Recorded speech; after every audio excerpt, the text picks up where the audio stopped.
you can save time because seam split points don't need to be created. In ExactFlat 2026, they're automatically inherited from 3D. Check this out. Starting with a partition 3D model, ExactFlat redraws mesh elements to build a 3D piece map of surfaces and edges. When converting from 3D to 2D, the map is preserved and the seam logic carries forward. With this logic, we can automatically arrange our pieces, automatically add seams, and automatically add notches in perfect alignment. Split points are indicated on edges, and we can insert a split point on one edge. The edge twin updates instantly. Delete a split point, and both edges stay synchronized.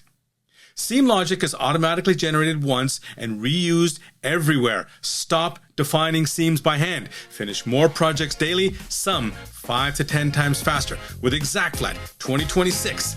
Learn more at exactflat.com and we'll show you how.